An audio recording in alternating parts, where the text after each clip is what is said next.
Welcome to the Life Coach Lounge. I'm Angela. I'm Lisa. I'm Emily. We're three life coaches who found connection in faith, friendship, and purpose. Get ready for real talk, relatable stories, and practical tips you can actually use. We're so happy you're here at the Life Coach Lounge. Hello, friends, and welcome back to the Life Coach Lounge. We are so glad you're here. I'm here today with my friends Emily and Lisa. And whatever you want to bring into the lounge with you today, please come on in with it, whether it's an iced coffee or a cocktail or a mocktail, or maybe you're just grabbing your AirPods and heading out the door on your daily walk. You are welcome here into our judgment-free fun zone. So how are you girls today? I'm so good.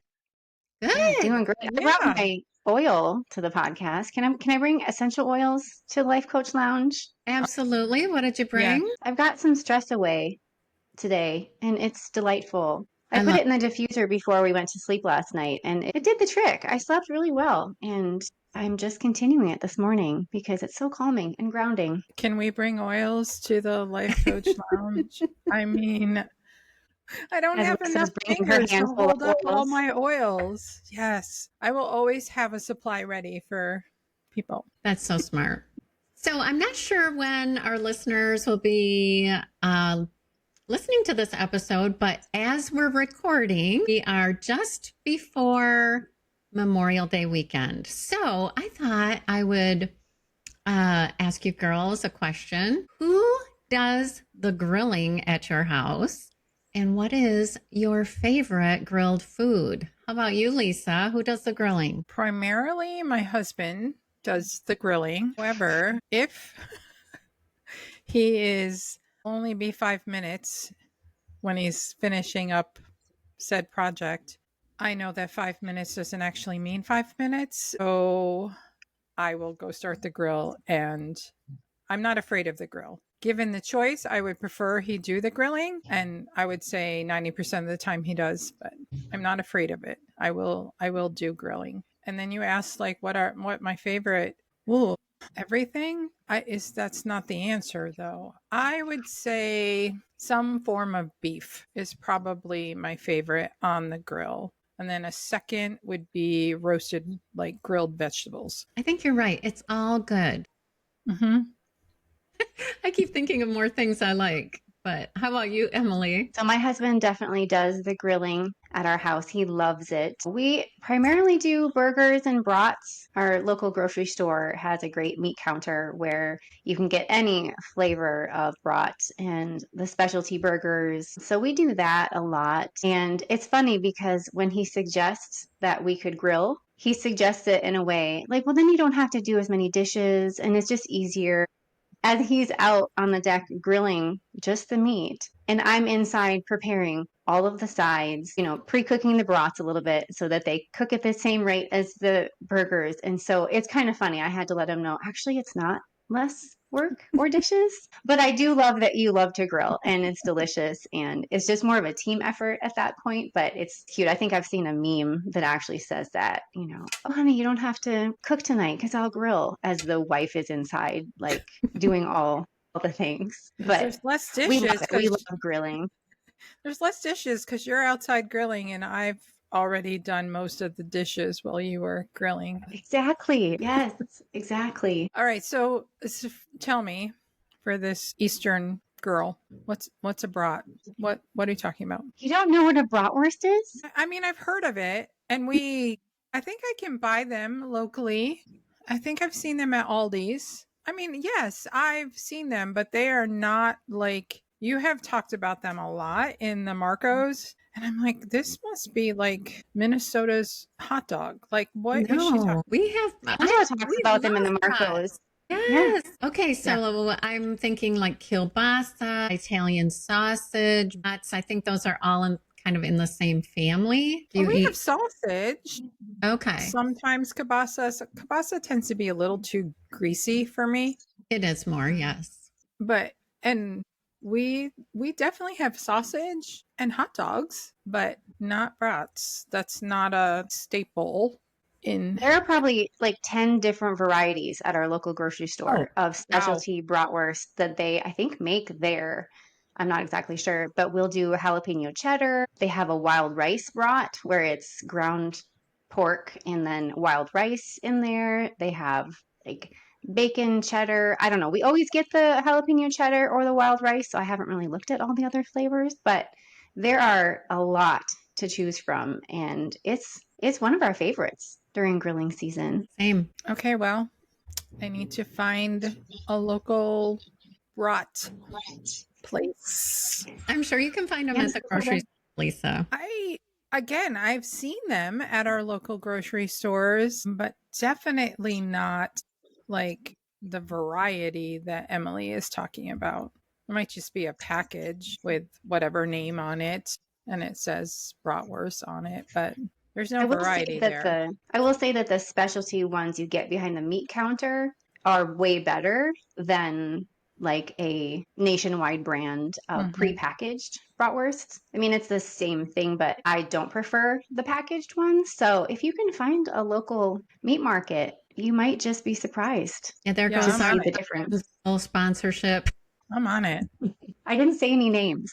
I specifically didn't say any brands. It's not that I don't like them. I just don't prefer them if you have the meat counter. So it's crazy. At our house, when our kids were home, I did all the grilling and I loved it. I'm like you, Lisa. I'm not afraid of the grill. I grilled everything. My kids would say their favorite by far grilled food is my grilled pizza. They absolutely love it. But at some point, and I don't remember the exact moment when I handed over the baton, but Jim started doing all the grilling and now he has just taken over. So, as far as my favorite grilled food, I also love grilled vegetables, and asparagus is in season right now. And the other night, Jim made steaks with grilled asparagus. It was so good, fresh local asparagus. But I would say one of my all time favorites is probably, I think I might just like barbecue sauce because it's kind of between barbecued ribs and like a really good piece of barbecue chicken. Like, don't try it out. Like a good on the bone, juicy piece of barbecue chicken is so good. So maybe I just like barbecue sauce. I don't know, but those are like my mouth right now is just going zing because I'm thinking about it. It's one of my favorites. So we need to get you on board with the brats, Lisa. We'll work on that.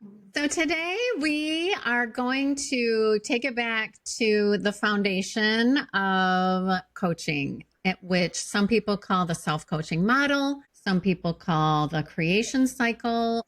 And it's interesting for me when I first started to learn coaching tools and study coaching in certification.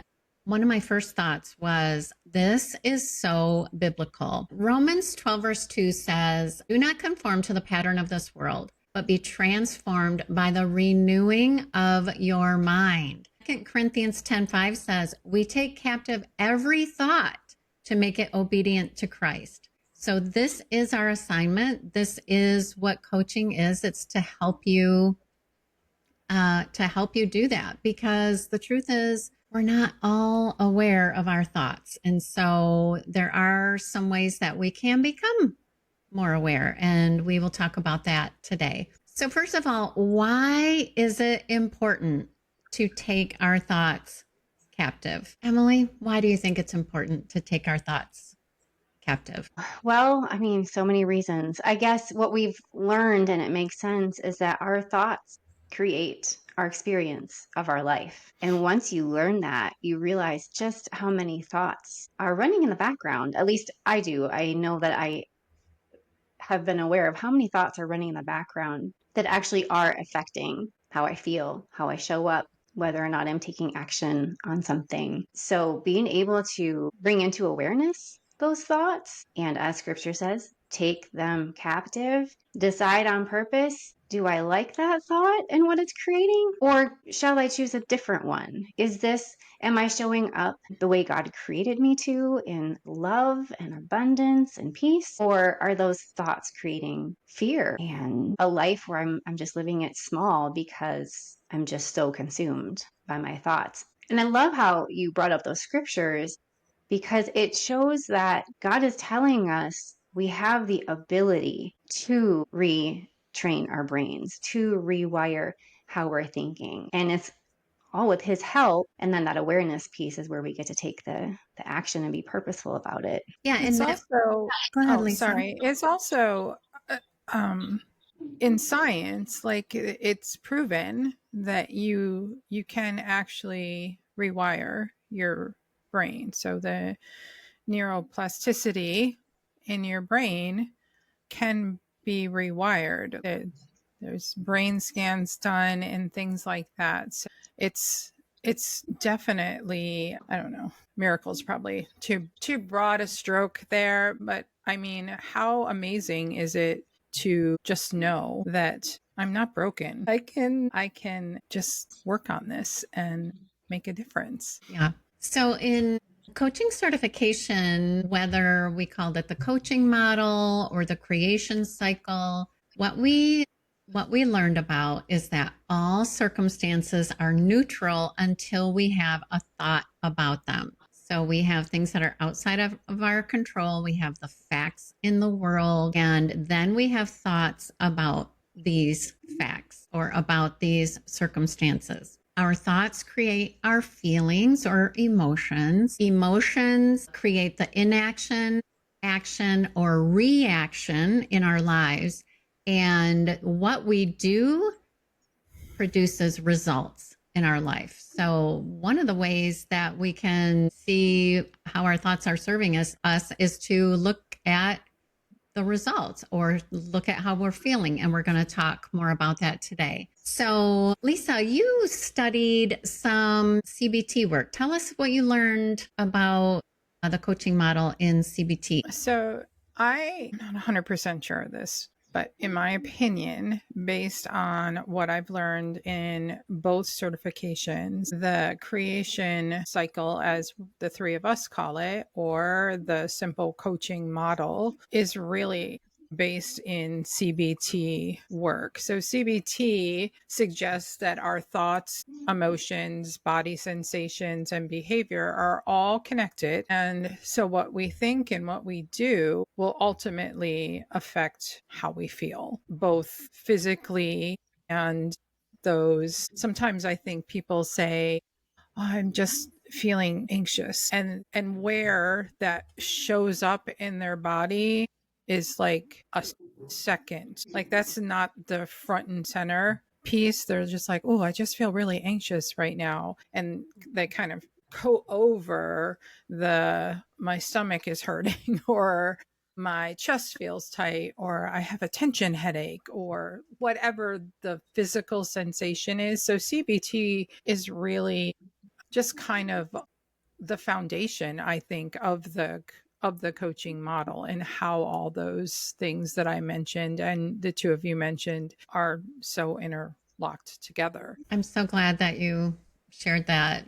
There's so much to learn in this area. So, one of the statistics that I read was that 95% of our 70,000 plus or minus thoughts we have every day go unchecked.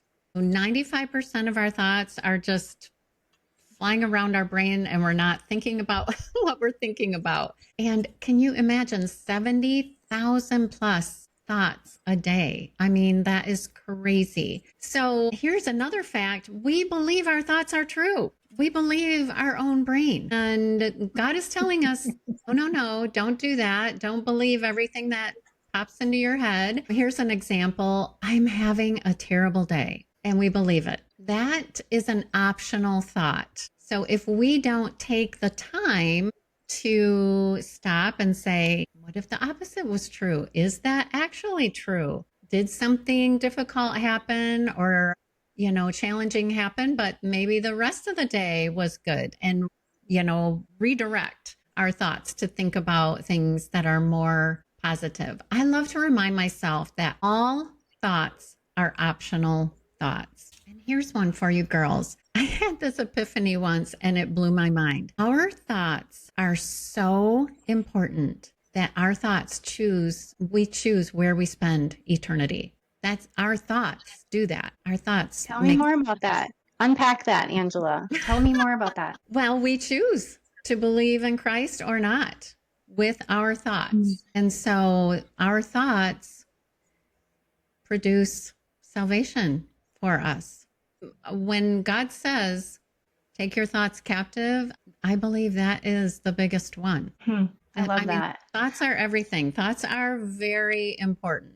Too, that in our curriculum that we have gone through and some different teachings that we've all watched or learned from is that we, with our thoughts and with how we show up, we can live from that eternal perspective. We can bring heaven to earth. We can live in love, or we can live in fear and bring essentially hell to earth, to our experience. And so that's always a choice. That's something really good for me to remember. Am I living in love? Am I bringing heaven to earth? Am I basking in that salvation that God promises me now, here, today? Because yes, it's future eternity with him, but that's a promise that I can live today. I can live the abundant life in Jesus today. And taking my thoughts captive is part of that, because my thoughts, I have a human brain, right? We live in a fallen world. We live on the earth. And so most of my thoughts are not always automatically in line with what God says and that heavenly perspective. And so capturing the ones that are keeping me down, keeping me living in fear, helps me to realize, no, I get to choose to live in that abundant life that Jesus promised. So I love that you brought that up. And Angela mentioned that I have read statistics that say we have even more than 70,000 thoughts a day.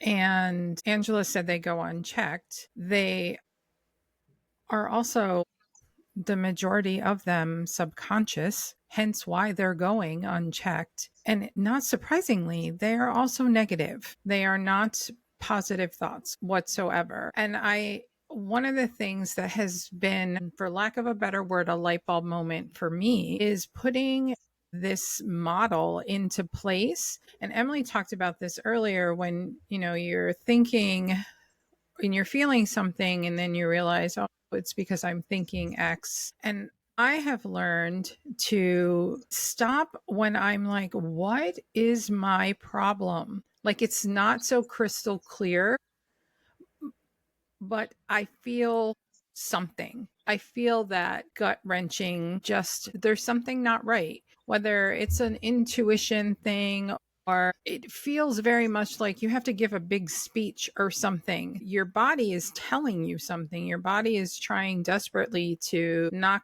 on your door and be like, hello, there's some stuff going on here and you are choosing to ignore it and I'm going to break. So it took so many years of therapy and coaching to be able to pay attention to the physical sensations and just give myself some time to see if I can get to that thought.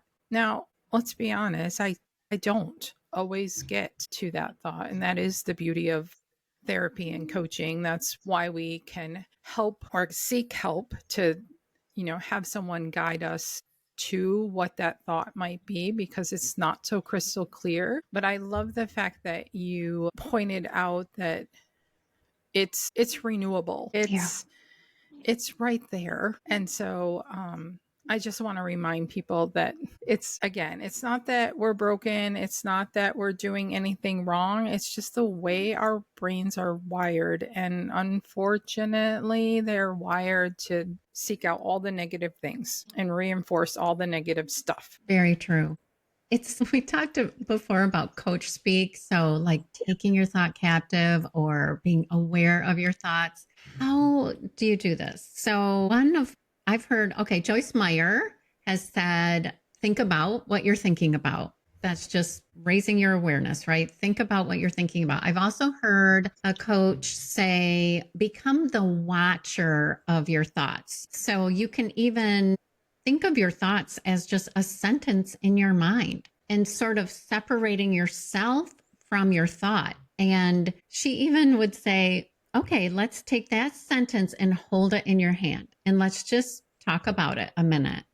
And so just kind of becoming like I said, the watcher of your thoughts. So Emily, in what ways can we become the watcher of our thoughts? One of my favorite ways to do this is to just take out my journal or a piece of paper and just do a brain dump or a thought download, which are two other coach speak sort of phrases. A brain dump or a thought download is just with no parameters, just start writing. What's on my mind? What am I feeling? What are the thoughts that are coming into my head? It can make sense or it cannot make sense. And often, as soon as I start and I get into that second sentence, the floodgates open and I'm writing things that I kind of was aware of might have been there, but didn't have clarity on how it was showing up and how it was all jumbled together. And so just writing until I feel like, okay, it's all out. And then I take a look at it and I reread it and I see, okay, that thought right there that I wrote down is causing me some pain. And then, like you were saying, like a creation cycle. So we've been taught to do like a false self creation cycle and a true self creation cycle. So I'll take something from that thought download.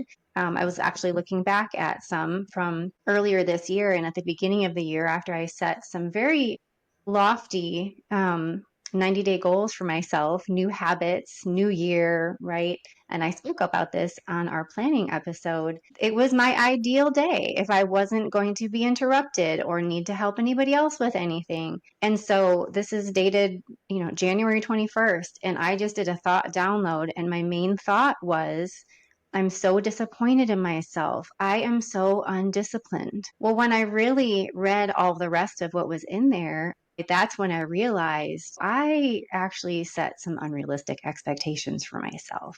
But the thought, I'm so undisciplined, created feelings like disappointment, discouragement, even laziness. Because when you feel undisciplined, you just kind of live up to that. Okay, well, since I'm undisciplined, I might as well just sit around and not do anything, right? So then I was ignoring my planner. I was being less productive. And so I decided that day that I want to be intentional with my time and it's okay to start over with a different plan. And that made me feel more confident, more calm. And so all of that was swirling around and causing pain in me, like emotional, mental fatigue. And once I was able to just get it out, it just feels like a breath of fresh air. Like you can breathe deeply again and be like, oh, that's all that was? Okay. Let's just start over. And it doesn't mean it was perfect from that time forward, but capturing everything that was going on helped me to be able to hit the restart button.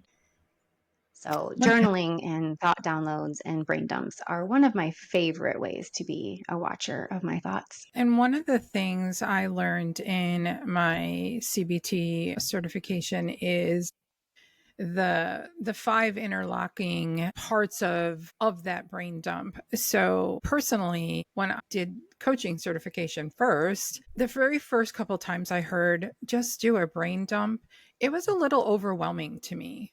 I was like, first of all, what does that even mean? What does it look like? And my brain wanted to get it right.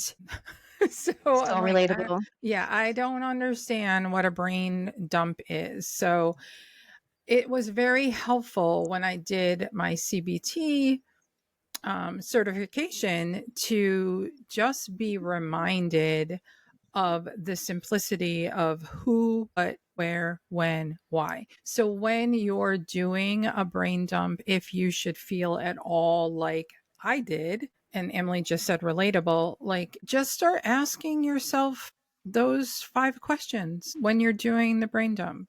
There's no wrong answer, first of all. So just kind of walk yourself through those five interlocking, and you might have an answer for everyone and you might not, but it was super helpful to me because I kind of needed a little nudge in the It's brain great. dumping department. That's great. That is a great prompt. I might be stealing that one. That is really good. So, one of the ways you touched on this a little bit, Lisa, one of the ways we can become a watcher of our thoughts is by paying attention to our emotions.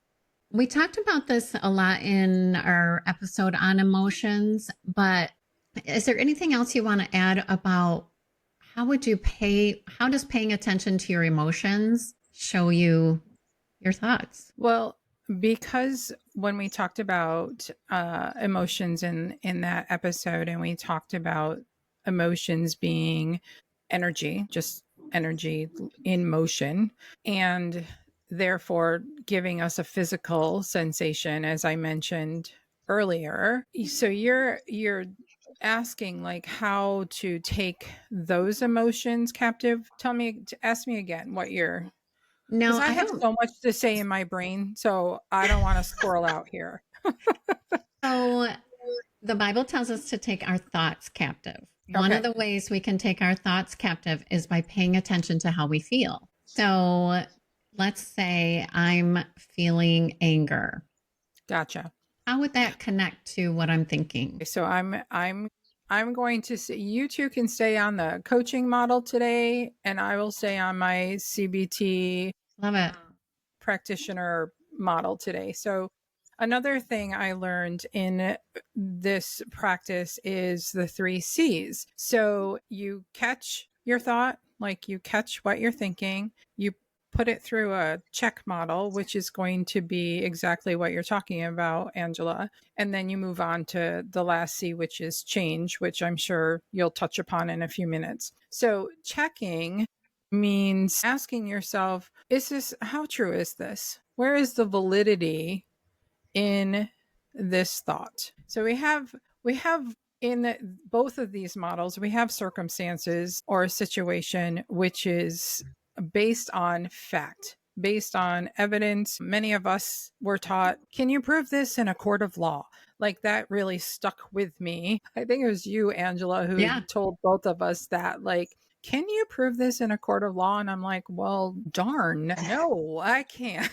So when you put those emotions through that check of, okay, what is the thought behind what I'm feeling, and how valid and true am I based in reality right now? Or am I based in some unhelpful thinking pattern of something like being a mind reader? Like, well, what if? Or I know this will happen. And then, like, we're not mind readers, but so we're not based in reality. We're not based in truth. So good. So, one of the ways that I think is a great way to think about what you're thinking about is by listening to yourself. Listen to the words that come out of your mouth. Are you complaining? Are you doing a lot of reasoning? Are you confused? Are you being self critical of yourself? Anxious or worried thoughts? Well, I'm worried about this and I'm worried about that. Listen to those words. Are you blaming others for how you feel? This makes me feel that. I actually have an example of this. I'll kind of walk you through a little creation cycle situation here. So, this was on the tail end of the pandemic when there were a lot of food shortages and things were being kind of rationed out at the grocery store. And I was walking through the grocery store and I turned the corner on one of the aisles and the entire aisle was empty. And immediately I felt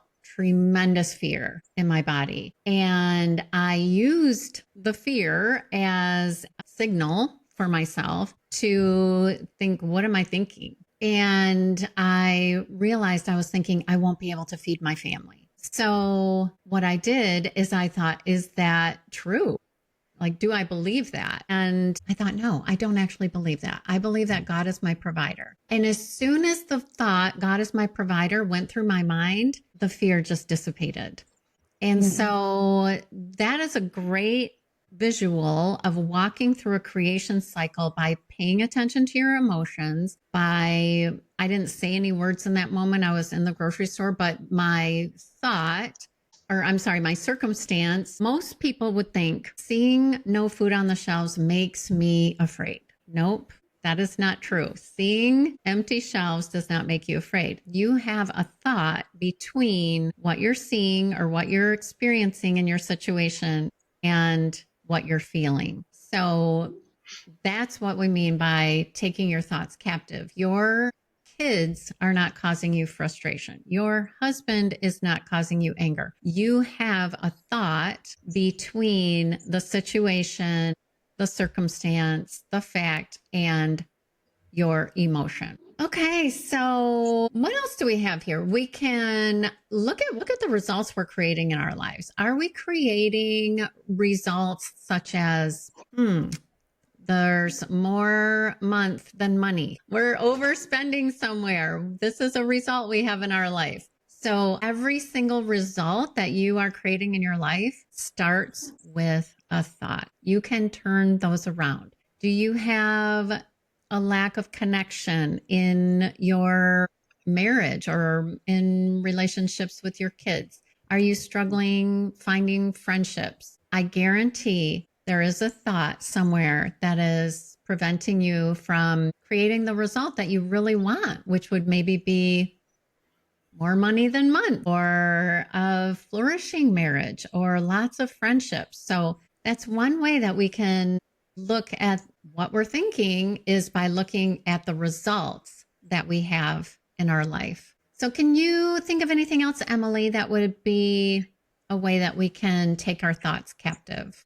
Well, I love how you just kind of explained that even though the model and the way we present it is, thoughts create your feelings, feelings create your actions, and then it's this cycle. It doesn't always have to start with capturing that thought. That is where we get to make the change. But often you can start on the emotions line, on the feelings line. What am I feeling? And then explore how that's showing up and what those thoughts are. Or start on the action line. How am I showing up? And what are the feelings that go along with me showing up that way? So I love how you can just take any part of that model, that cycle, thoughts, feelings, actions, and camp out on whichever one feels the most accessible at the time. So I love how you kind of just displayed that. For me, really, I believe just taking those scriptures and starting there. Like Angela, a while ago, you shared with us the armor of God prayer that somebody had beautifully just turned into a prayer that you can just speak over yourselves or over yourself. And I love how in it says, a part of it says, "In Jesus' name, I claim over my heart and mind the peace of God that transcends all understanding." And that's from Philippians 4:7. Another part is, "I bind every fearful thought in Jesus' name and choose rather to walk by faith and not by sight," from 2 Corinthians 5:7. And then also speaking that 2 Corinthians 10:5 verse, "I choose to take every thought captive to Jesus Christ and to reject any thought that is not from you," speaking of God. So just asking for the Lord's help. Like, He created our brains to be able to do this. Asking Him for help, asking Him for to reveal whatever's going on. And this is something I've had to personally learn, not shaming or blaming myself for not having it all together, or for having these runaway crazy train thoughts. It's not that I'm doing it wrong. It just means that my brain has a lot of thoughts. And thank the Lord that He's giving me a way and tools and friends to support me in learning how to transform them and renew my mind. It is possible. And that is so hopeful. It is possible, and we have to remind ourselves we're still human. We still live in a fallen world. We still live in a human body. We're not going to get it right all the time, right? So, Lisa, I'd love you to speak to the thought that other people have thoughts too. So, what are your thoughts about other people having thoughts? I have learned to run my thoughts about other people's thoughts through some filters. And what I mean by that is recognizing, first of all, that if I'm having thoughts about their thoughts, then really just a form of judgment on that person. And ultimately recognizing that I am having expectations that they aren't having the thoughts that I think they should be having. So I think it's important, because we've spent most of this episode talking about our own thoughts. So when you bring up other people's thoughts, it's all going to come back to you. It's all Yeah. going to come back to how you manage your thoughts about others, because we can't control anyone else's thoughts, anyone else's doings, anyone else's sayings. We can only control the thoughts we have about whatever that circumstance is, right? Ultimately, that's, to me, sometimes a double-edged sword. Sometimes, even knowing what I know, I get super frustrated still and be like, yeah, but, and then I flip that sword over and I'm like, and yeah, but it's on you, Lisa. It's on you. So, sure, other people are going to have lots of thoughts. We talk about all the time in our Marcos and in previous podcasts that it's not just what's happening in our own personal lives and in our relationship with others. It's like what's happening out there in the world and how we come into contact with people, both on social media and out in our spaces, right? And so, yeah, thoughts are going to come into play, but ultimately it's on you. Exactly. So, in conclusion, we can think thoughts on purpose. We can be more purposeful in our thinking. So, if you girls were to just give me one power thought that has really affected the quality of your life, what comes up for you first? What would be an on purpose thought that you have practiced thinking? We just have to choose one. Yeah, I know, right. right? Lately, for me, it's been I live a joyful, abundant life. And those two words, joyful and abundant, just set my thoughts and my heart towards living with joy and just more purpose and gratitude. That's Yeah, been my go to gratitude would lately. have definitely been.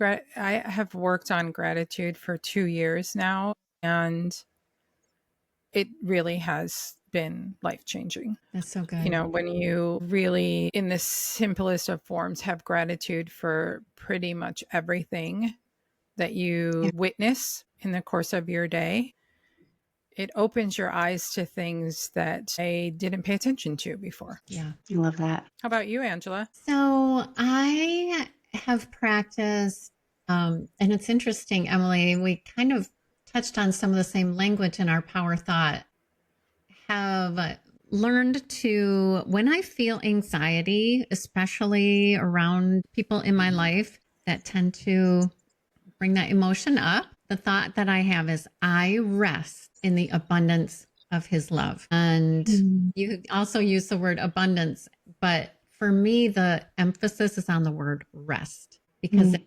immediately calms that anxiety down in me. I rest in the abundance of his love. So I just challenge our listeners, if I was going to give you homework, this is what it would be. Think about a power thought, purposeful thought, something you can think on purpose. We have a coaching mentor who, for an entire year, had the thought every day, everywhere I go, I see miracles. And she would think that thought every day on purpose for an entire year. And guess what she created? She created many miracles that, guess what? They were already there and she just wasn't seeing them. So by the end of the year, all she was seeing were the miracles. So that's a great one you can borrow too. Beautiful. So just want to thank everyone for coming into the lounge once again today. We're so grateful you're here. If something resonated with you, we just love it if you would follow along, hit subscribe, share the episode with someone that you think would enjoy it. You can rate and review on Spotify and on Apple. You can connect with us through direct message on Instagram at the Life Coach Lounge, and we will continue to support each other between episodes. So until next time, girls, I will see you in the Marcos.